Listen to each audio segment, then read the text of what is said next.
겨울 하나가 나라를 무너뜨렸습니다. 현종 11년 1670년 겨울 한양 거리엔 얼어 죽은 이들이 즐비했습니다. 김진사댁 종놈 득세는 그날 밤 평생 잊지 못할 광경을 목격합니다. 사랑채 문을 열었을 때 그곳엔 파르스름하게 얼어붙은 나으리가 계셨습니다. 책상 앞에 앉은 채로 입술은 시퍼렇게 질려 있었죠. 나으리. 득세가 달려들었지만 김진사는 겨우 눈만 깜빡였습니다. 불 한 점 없는 방. 추위는 양반의 체면 따위 아랑곳하지 않았죠. 왜 아무도 부르지 않으셨을까? 양반의 체면이 목숨보다 무거웠던 시대였습니다. 지금부터 들려드릴 이야기는 역사책엔 없는 조선 백성들의 겨울입니다. 시청 전에 구독과 좋아요 부탁드립니다. 시간을 거슬러 그의 가을로 돌아가 봅니다. 현종 11년 가을 김진사 댁은 평온했습니다. 득세는 이 집에서 태어나 자란 종놈이었습니다. 올해 34살. 어린 시절부터 김진사 댁 마당을 쓸고 물을 길어 나르며 살았죠. 득세야, 사랑채 청소는 끝났느냐? 예, 나으리. 방금 마쳤습니다. 김진사는 엄격하지만 공정한 양반이었습니다. 하인을 함부로 대하지 않았죠. 득세의 아내 복순이는 부엌대기에서 나고 자란 억척스럽고 현실적인 여인이었습니다. 그의 가을, 김장김치가 유난히 잘 익었습니다. 부부는 작은 행복에 만족하며 살았죠. 하루 세끼 밥을 먹을 수 있고 잠잘 곳이 있다는 것만으로도 감사했습니다. 김진사 댁엔 12살 외아들이 있었습니다. 총명하고 호기심 많은 도령님이었죠. 어느 날 도령님이 마당에서 소리쳤습니다. 득세 아저씨, 까치가 둥지를 낮게 틀었어요. 득세는 아이의 머리를 쓰다듬으며 대답했습니다.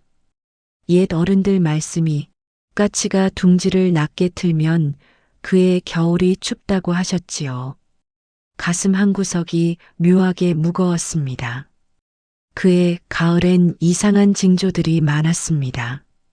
철새들이 평소보다 보름이나 일찍 남쪽으로 떠났고 다람쥐들은 미친 듯이 도토리를 모았습니다. 개미들조차 평소보다 2배나 깊은 곳에 집을 지었죠. 산짐승들이 알고 있었습니다. 사람들이 모르는 무언가를요. 마을 어기 할아버지는 지팡이를 짚고 중얼거렸습니다. 이상어이, 올겨울은 예사 겨울이 아닐게야. 하지만 사람들은 대수롭지 않게 여겼습니다. 해마다 겨울은 오고 해마다 봄은 왔으니까요. 김진사 댁도 겨울 준비를 시작했습니다. 김장독을 묻고 땔감을 쌓고 곡식을 채웠죠. 득세는 뒷산에서 나무를 해다가 사랑채 뒤편에 가득 쌓았습니다. 김진사는 흐뭇해하셨죠. 하지만 득세는 알지 못했습니다. 그 땔감이 얼마나 허망하게 무너질지. 첫눈이 내리던 날 득세는 마당에 서서 하늘을 올려다봤습니다. 한방눈이 아니었습니다. 작고 날카로운 눈송이가 바늘처럼 얼굴을 찔렀죠. 마치 하늘이 화살을 쏘아대는 것 같았습니다. 이상하구만. 득세는 중얼거렸습니다. 평생 한양에서 살면서 이런 눈은 처음이었죠. 그리고 그날 밤부터 조선의 하늘이 무너지기 시작했습니다. 아무도 몰랐습니다. 이 겨울이 역사에 기록될 대참사의 시작이라는 것을. 그날 밤부터 한양이 얼어붙기 시작했습니다. 보름도 안 되어 한강물이 꽁꽁 얼어붙었죠. 사람들은 처음엔 신기해했습니다. 한강 위를 걸어다니는 것이 신기하다고 말이죠. 하지만 곧 깨달았습니다. 이게 신기한 일이 아니라 무서운 일이라는 것을요. 거리마다 얼어 죽은 거지들이 속출했습니다. 아침이면 눈 속에 묻힌 시신들이 여기저기 발견되었죠. 어제는 종로 앞에서 셋, 오늘은 남대문 근처에서 넷이나. 사람들은 수군거렸습니다. 관가에서는 시신을 치우느라 정신이 없었고 성균관에서는 하늘에 제사를 올렸습니다. 하지만 추위는 멈추지 않았습니다.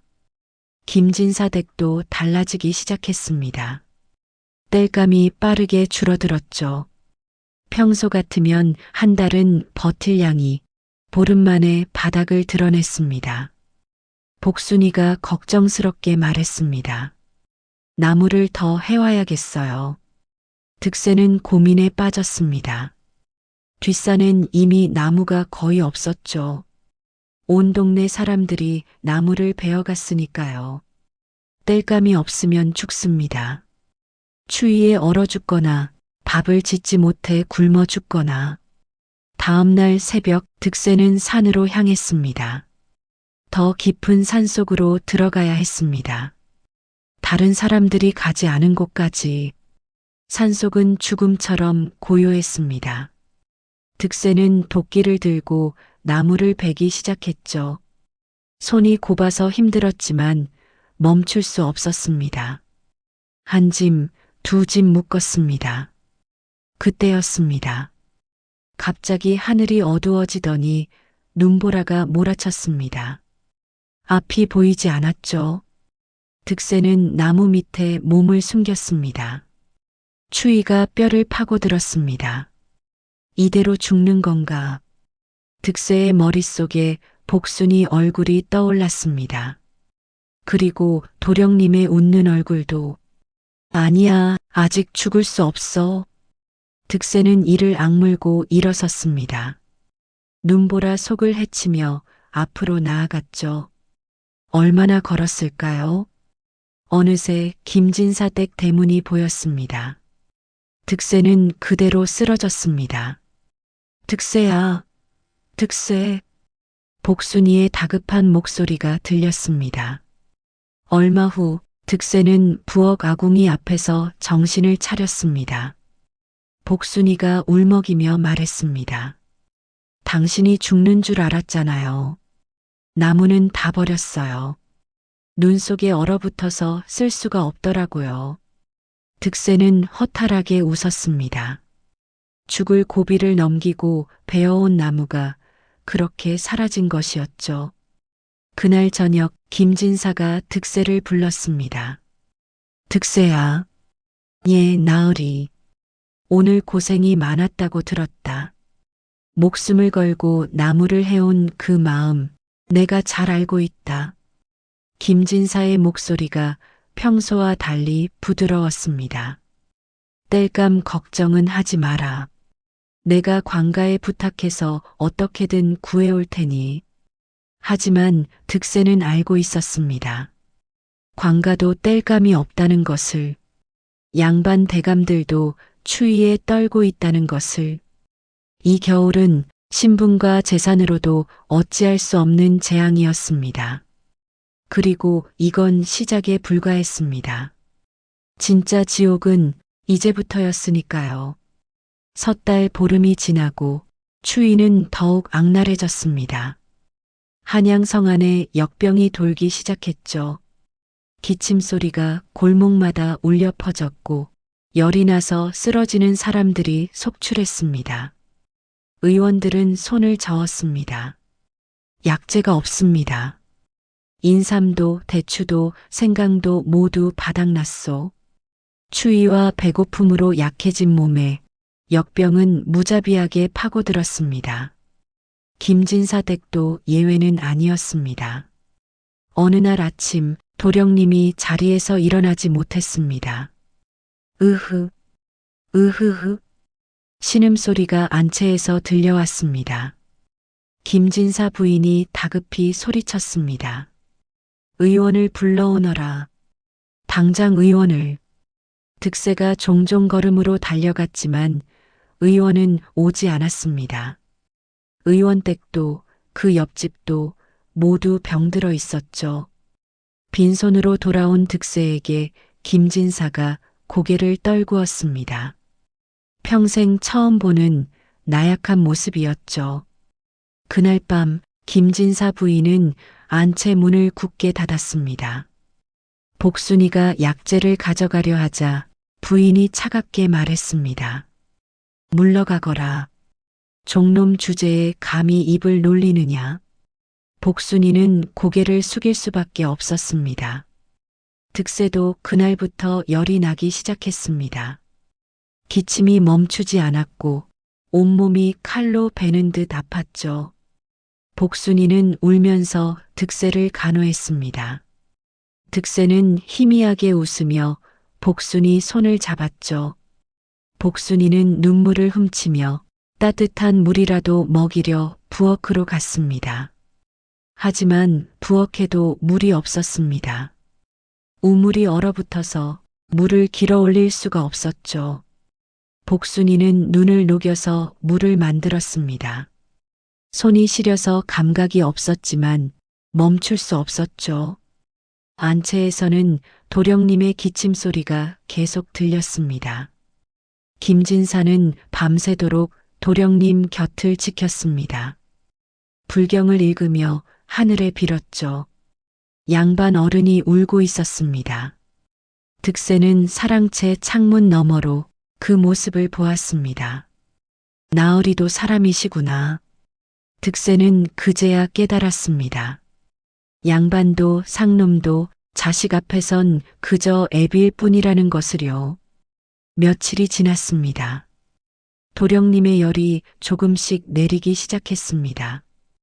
김진사 부인이 정성껏 간호한 덕분이었죠. 하지만 득세의 병은 더 깊어졌습니다. 복순이는 절박했습니다. 부엌에 남은 쌀을 몰래 내다 팔아 약재를 사오려 했죠. 그러나 시장엔 약재가 없었습니다. 돈이 있어도 살 수 없었습니다. 복순이는 무릎을 꿇고 김진사 부인에게 빌었지만 부인의 대답은 단호했습니다. 복순이는 눈물을 흘리며 물러났습니다. 그날 밤 득세의 숨소리가 가늘어졌습니다. 복순이는 득세를 꼭 껴안고 울었죠. 바로 그때 사랑채 문이 조용히 열렸습니다. 김진사가 들어왔습니다. 손에는 약재 보자기가 들려 있었죠. 이걸 쓰거라. 득세와 복순이는 놀라서 김진사를 바라보았습니다. 나으리, 부인께는 비밀이니라. 도령님께 쓸 약재라 하니 절대 말하지 말거라. 김진사는 그 말을 남기고 조용히 나갔습니다. 복순이는 떨리는 손으로 약을 다렸습니다. 그리고 득세에게 먹였죠. 득세는 약을 삼키며 생각했습니다. 나으리께서 이 천한 종놈을 위해. 그날 밤 득세의 열이 조금씩 내리기 시작했습니다.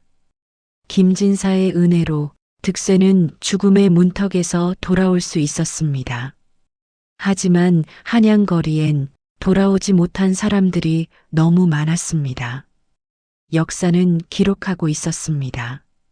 현종 11년 겨울 백성들이 얼어 죽고 굶어 죽고 병들어 죽어 거리엔 시신이 즐비했다고. 이것이 바로 경신대기근의 시작이었습니다. 정월 초하루가 지나고 새해는 왔지만 희망은 없었습니다. 한양 성안엔 굶주린 백성들이 넘쳐났습니다.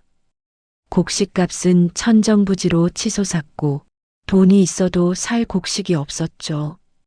관가에서는 죽을 끓여 나눠주었지만 턱없이 부족했습니다. 사람들은 나무 껍질을 벗겨 먹었습니다. 풀뿌리를 캐먹었습니다. 소나무 속껍질조차 귀한 음식이 되었죠. 김진사 댁곡간도 바닥을 드러냈습니다. 김진사는 고민에 빠졌습니다. 집안 식솔들을 모두 먹여 살릴 수 없었죠. 어느 날 저녁 김진사가 득세를 불렀습니다. 득세야. 예, 나으리. 미안하지만 식솔들을 줄여야겠구나. 득세는 그 말의 의미를 알았습니다. 하인들을 내보내야 한다는 뜻이었죠. 나으리, 저희를 내보내시려는 겁니까? 김진사는 고개를 돌렸습니다. 득세와 눈을 마주치지 못했죠. 너희 부부만은 남기려 한다. 하지만 다른 종들은 어쩔 수 없구나. 득세의 가슴이 무너져 내렸습니다. 함께 일하던 동료들, 밥을 나눠 먹던 식솔들이 추운 거리로 내몰리는 것이었습니다. 다음 날 아침 3명의 종들이 짐을 꾸렸습니다. 나이든 막동이 아저씨, 부엌대기 막내 똘새, 마구간지기 쇠돌이. 득세는 그들을 배웅하며 눈물을 삼켰습니다. 살아계셔야 합니다. 꼭 살아서. 막동이 아저씨가 득세의 어깨를 두드렸습니다. 자네나 잘 살게. 나으리 댁을 잘 지키고. 대문이 닫혔습니다. 그들이 어디로 갔는지, 살았는지 죽었는지 득세는 영영 알 수 없게 되었습니다. 김진사 댁은 텅 비어버린 것처럼 조용했습니다. 득세와 복순이만 남아 넓은 집안일을 도맡아 했죠. 추위는 계속되었습니다. 어느 날 밤 득세는 이상한 소리를 들었습니다. 담 너머에서 들려오는 무언가를 긁는 듯한 소리. 득세는 조심스럽게 뒷마당으로 나갔습니다. 그리고 그곳에서 충격적인 광경을 목격했습니다. 누군가가 담을 넘어 곳간 쪽으로 기어가고 있었던 것입니다. 누구냐? 득세가 소리쳤습니다. 그 사람이 돌아봤습니다. 얼굴이 사람이라 할 수 없을 만큼 야위어 있었습니다. 뼈만 앙상하게 남은 몸, 함몰된 눈구멍에서 흐릿한 시선. 밥 좀. 그 사람은 손을 내밀었습니다. 득세는 얼어붙었습니다. 저 사람도 누군가의 식솔이었을 것입니다. 누군가의 아버지, 누군가의 아들이었을 것입니다. 하지만 지금은 굶주림에 미쳐 도둑질을 하는 짐승 같은 모습이 되어버렸죠. 여기엔 아무것도 없소. 득세는 떨리는 목소리로 말했습니다. 거짓말. 양반댁엔 쌀이 있을 게야. 그 사람이 득세에게 달려들었습니다. 득세는 막대기로 그를 막았습니다. 가시오. 가지 않으면 관가에 알리겠소. 그 사람은 비틀거리며 물러났습니다. 그리고 담을 넘어 사라졌죠. 득세는 그 자리에 주저앉았습니다. 손이 떨렸습니다. 온몸이 떨렸습니다. 저 사람도 살고 싶었을 뿐인데 득세는 자신이 무엇을 한 것인지 알 수 없었습니다. 옳은 일을 했는지 그른 일을 했는지 이 겨울엔 옳고 그름의 경계조차 흐릿했습니다. 그날 이후 득세는 밤마다 담장을 순찰했습니다. 굶주린 사람들이 담을 넘어오는 일이 잦아졌죠. 득세는 그들을 쫓아내면서도 가슴 한구석이 찢어지는 것 같았습니다. 한편 안채에서는 김진사 부인이 날로 야위어 갔습니다. 도령님을 살리기 위해 자신의 식사를 줄인 것이었죠. 김진사가 말했습니다. 부인, 그대도 드셔야 하오. 괜찮습니다. 도령이만 무사하다면. 부인의 목소리는 가늘었지만 단호했습니다. 득세는 그 모습을 보며 생각했습니다. 양반이건 상놈이건 부모의 마음은 같구나. 자식을 위해서라면 목숨도 내놓을 수 있는 것이 부모구나. 2월이 되었습니다. 조금씩, 정말 조금씩 날씨가 풀리는 것 같았습니다. 하지만 사람들은 이미 너무 많이 죽었습니다. 한양 인구의 절반이 사라졌다는 소문이 돌았죠. 득세는 매일 아침 거리를 지나며 죽은 이들을 세었습니다. 하나, 둘, 셋. 어느새 숫자를 세는 것조차 포기했습니다. 너무 많았으니까요. 그리고 득세는 깨달았습니다. 이 겨울을 살아남은 것이 축복인지 저주인지 알 수 없다는 것을요.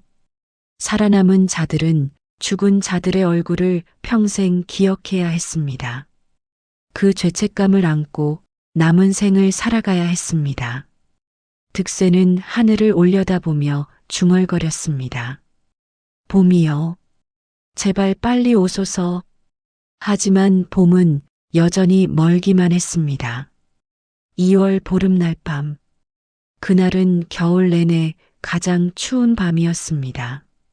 달은 차갑게 빛났고 바람은 칼날처럼 날카로웠죠. 득세는 헛간에서 잠을 청하다가 이상한 기운을 느꼈습니다. 너무 조용했습니다. 평소라면 들려야 할 소리들, 나무가 얼어 터지는 소리, 바람이 처마를 흔드는 소리조차 없었죠. 마치 세상이 멈춘 것 같았습니다. 득세는 일어나 밖으로 나왔습니다. 마당에 달빛이 쏟아져 내렸습니다. 눈 위로 은빛이 번쩍였죠. 그때였습니다. 사랑채 쪽에서 희미한 신음소리가 들렸습니다. 득세는 귀를 기울였습니다. 으윽, 분명 나으리 목소리였습니다. 득세는 달려갔습니다. 사랑채 문은 굳게 닫혀 있었죠. 나으리, 나으리 계십니까? 대답이 없었습니다. 득세는 문을 두드렸습니다. 나으리, 여전히 대답이 없었습니다. 득세는 주저하다가 결국 문을 열었습니다. 그리고 그 순간 오프닝에서 보았던 그 광경이 펼쳐졌습니다. 김진사가 책상 앞에 앉아 파르스름하게 얼어붙어 있었습니다. 나으리, 득세는 달려들어 김진사를 흔들었습니다. 김진사는 겨우 눈을 떴습니다. 입술은 시퍼렇게 질려 있었고 숨소리는 가늘었죠. 득, 쇠냐? 나으리, 왜 이러십니까? 왜 아무도 부르지 않으셨습니까? 김진사가 희미하게 웃었습니다. 체면이요? 양반이 추위에 떨며 하인을 부른다는 것이 창피하지 않겠느냐? 득세는 가슴이 무너지는 것 같았습니다. 목숨이 경각에 달렸는데 체면을 생각하시다니. 나으리, 그런 것 따위 중요하지 않습니다. 목숨이 먼저입니다. 득세는 자신의 누더기 옷을 벗었습니다. 그리고 김진사에게 덮어드렸죠. 이게 무슨... 입으십시오, 나으리. 제 것이지만 따뜻합니다. 김진사는 득세를 바라봤습니다. 평생 처음이었습니다. 하인의 옷을 입는다는 것이, 하지만 지금은 그런 것이 중요하지 않았습니다. 살아야 했으니까요. 득세는 김진사를 부축해 일으켰습니다. 안채로 가셔야 합니다. 부인과 도령님이 계시는 곳으로. 안 된다. 부인에게 이런 꼴을 보이면. 나으리. 득세는 처음으로 나으리에게 소리쳤습니다. 목숨이 먼저입니다. 체면은 나중입니다. 지금 이러시다간 진짜 돌아가십니다. 김진사는 득세의 눈을 똑바로 바라봤습니다. 그 눈에는 진심 어린 걱정이 가득했습니다. 신분을 넘어선 한 사람에 대한 걱정. 김진사는 고개를 끄덕였습니다. 알겠다. 득세는 김진사를 업었습니다. 양반 어른을 종놈이 업는다는 것, 평생 상상도 못할 일이었죠. 하지만 지금은 그런 것이 중요하지 않았습니다. 득세는 김진사를 업고 안채로 향했습니다. 무거웠습니다. 득세 자신도 굶주려서 힘이 없었으니까요. 하지만 멈출 수 없었습니다. 한 걸음, 두 걸음, 마당을 가로질러 안채 문 앞에 도착했습니다. 부인, 마님, 복순이가 먼저 문을 열었습니다. 여보, 무슨 일이? 어머, 나으리. 김진사 부인도 달려 나왔습니다. 나으리, 나으리, 정신 차리세요. 부인의 목소리가 떨렸습니다. 득세는 김진사를 방에 눕혔습니다. 부인이 이불을 덮고 복순이가 따뜻한 물을 끓였습니다. 도령님도 깨어나 아버지를 걱정했죠. 아버지, 아버지. 김진사는 가족들에 둘러싸여 천천히 정신을 차렸습니다. 따뜻함이 몸을 감쌌습니다. 가족의 온기가 스며들었죠. 김진사는 득세를 바라봤습니다. 득세야. 예, 나으리. 고맙다. 그 한마디에 득세의 눈시울이 뜨거워졌습니다.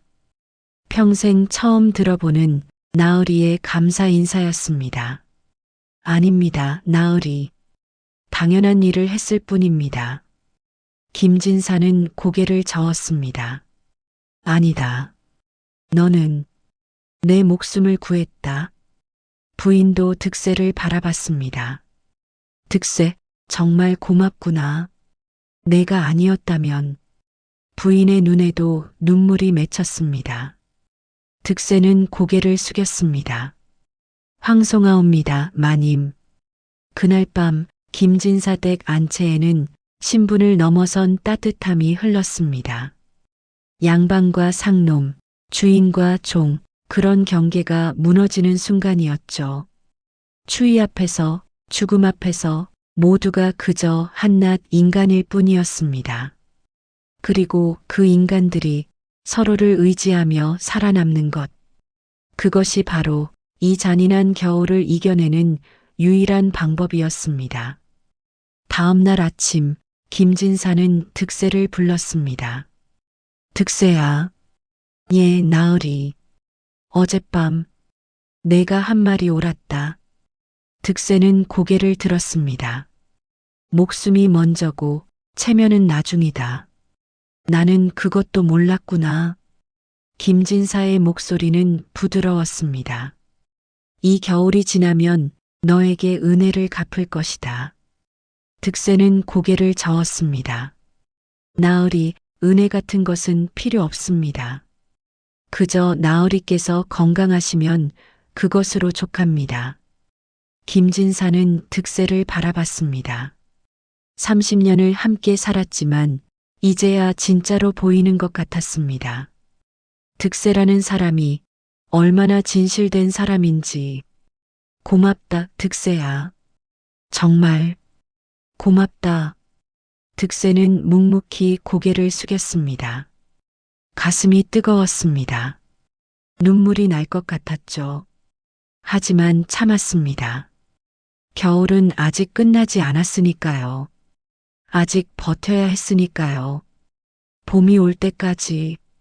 3월이 되었습니다. 얼었던 땅이 조금씩 녹기 시작했고 한강의 얼음도 갈라지기 시작했습니다. 사람들은 밖으로 나왔습니다. 긴 겨울을 견뎌낸 이들의 얼굴엔 안도와 슬픔이 뒤섞여 있었죠. 살아남았다는 안도, 너무 많은 일을 잃었다는 슬픔. 한양 거리는 텅 비어 있었습니다. 예전엔 북적이던 저작거리도 이제는 서너 명만 오갈 뿐이었죠. 관가에서는 시신을 거두어 성박 공동묘지에 묻었습니다. 수만 구의 시신이 이름도 없이 묻혔습니다. 득세는 그곳을 지나며 생각했습니다. 막동이 아저씨도, 똘새도, 쇠돌이도 저기 묻혀 계실까? 가슴이 먹먹했습니다. 하지만 살아있는 사람들은 계속 살아가야 했습니다. 김진사 댁에도 봄이 찾아왔습니다.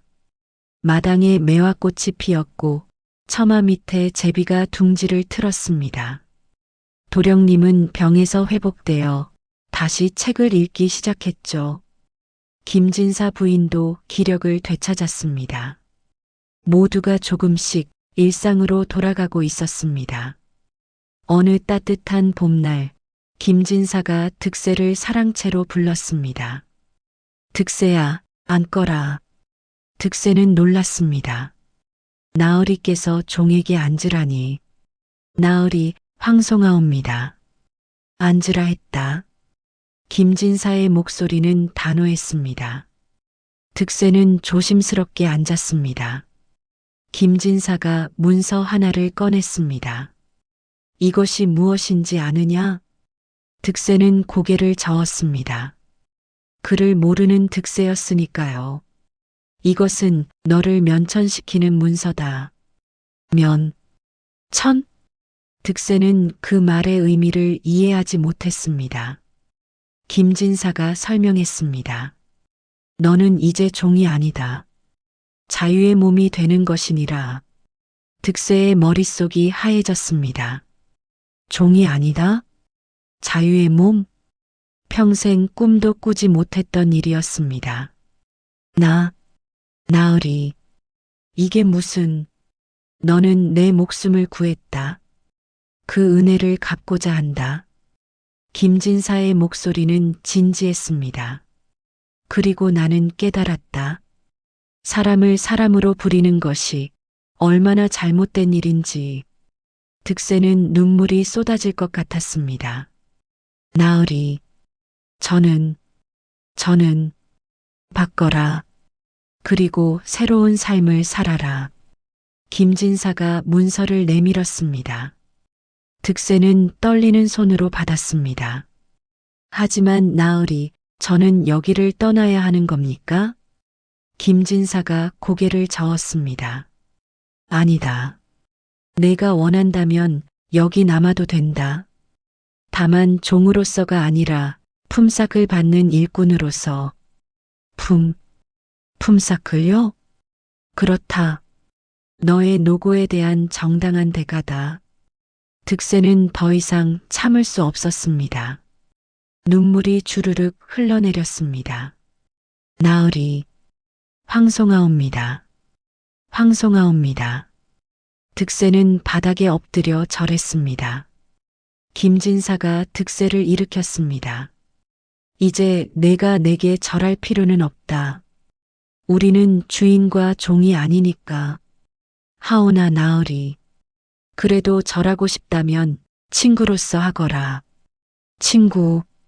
김진사가 그 말을 했을 때 득세는 세상이 달라진 것 같았습니다. 양반과 상놈이 친구가 될 수 있다니.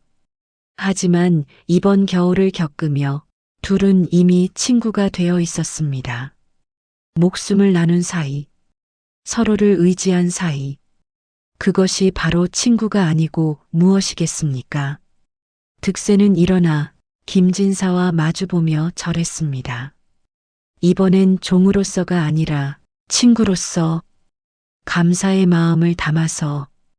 김진사도 고개를 숙여 담례했습니다. 두 사람이 서로에게 절하는 모습, 신분의 벽이 무너지는 순간이었습니다. 복순이도 면천되었습니다. 김진사 부인이 직접 복순이를 불러 면천 문서를 건넸죠. 고생 많았구나, 복순아. 마님, 황송하옵니다. 복순이도 눈물을 흘렸습니다. 그날 저녁 득세와 복순이는 헛간에 앉아 서로를 바라봤습니다. 여보, 우리 이제 자유로운 사람이에요. 그러게 말이요. 믿어지지 않소? 두 사람은 손을 맞잡았습니다. 30년 넘게 종으로 살아온 삶. 이제 그 삶이 끝났습니다.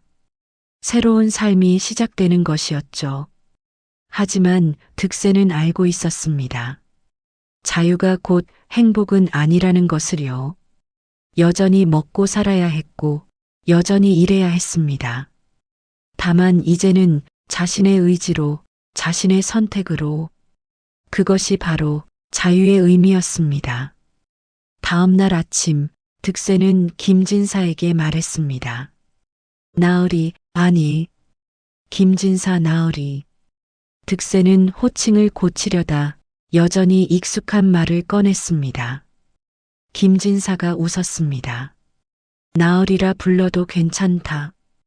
그게 편하다면 저는 여기 남고 싶습니다.